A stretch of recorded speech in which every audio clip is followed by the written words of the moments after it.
My name is Oscar Rocha, and I came to this school in March of 2004.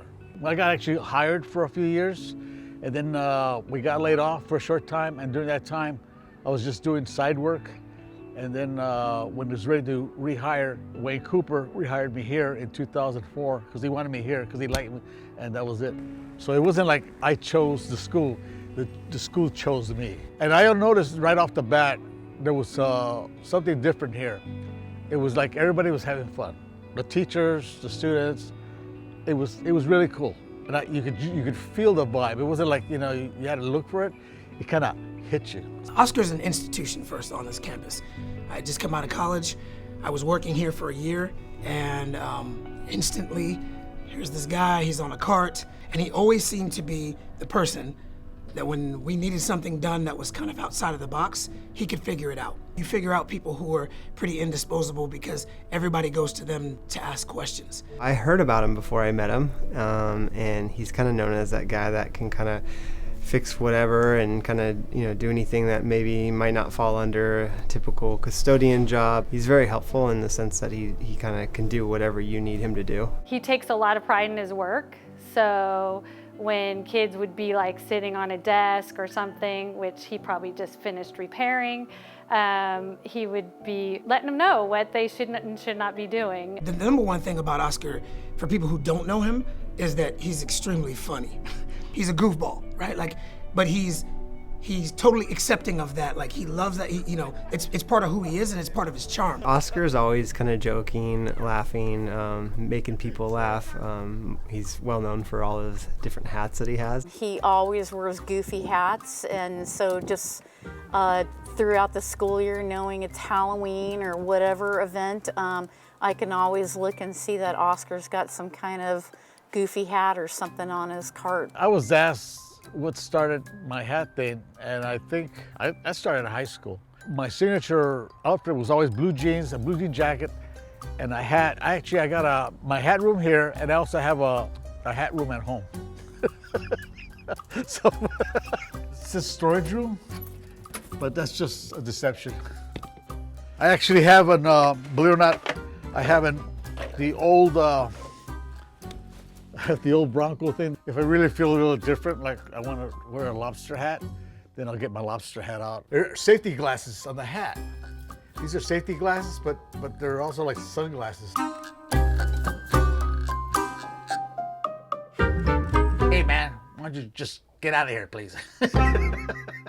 I've had situations where a kid comes and goes, I locked the keys in my car. I go, okay.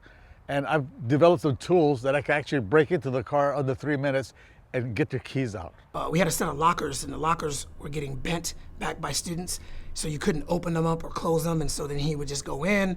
One was so bent that we couldn't pry it open. He got it done within a day at no real extra cost to our school or district. Sometimes he's actually been security and has helped me in certain situations after school that were a little uncomfortable. He built this elaborate screen for us when we did our first outside movie night for a fundraiser. He helped me paint this room.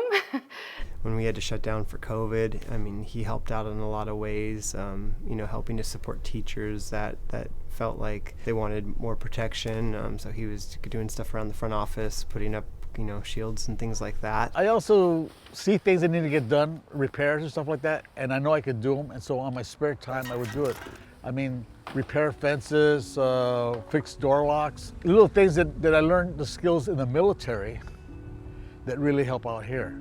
It is Veterans Day it's a tradition every year. He'll stand out there in his uniform, and he'll have a book in his hand that kind of shows pictures of back when he was in the service as an active member. You see the guy, but you don't realize behind all the stuff that's going on to get him to that point. A lot of kids don't see that, they think, oh, he's just a custodian, but a lot of the kids do, because they ask me and then they see my tattoo there, and this kind of military shows what I worked in as in the military. And there opens up the door, and I talk to them, and they go, ah, and they get that aha moment. What I do here is I lock the main gate, but I put a magnet in the door so it'll keep it partially open so that the kids, for practice and other stuff, they can go through there very quickly. I don't know who's gonna do that when I'm gone because that was just my thing. I think that Oscar's legacy is that of a person who goes above and beyond. He's indispensable. I don't know how we replace him. When people found out he retired, you could kind of see and hear the conversations, man, it's gonna be rough for us, without Oscar. I think his name will live on even though he's not physically here on campus. People will always kind of remember him, and we'll talk about, his drive-bys at the football game on his cart towards the end of the game where the student section would stand up and cheer for him. I wish Oscar the best, and I'm gonna miss him. Oscar, te queremos en world language y te vamos a echar mucho de menos.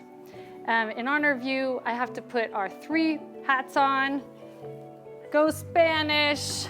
It's from our French teacher and German. It's gonna be bittersweet, but I'm gonna really miss working here because I tell you, in the mornings, I'm gonna get up, I kind of smile, go, okay, I'm gonna go to work. And actually kind of grin about it because I know I'm gonna have some fun with the kids and pass out candy and have a good time. And it totally makes a difference there, so I'm gonna miss that.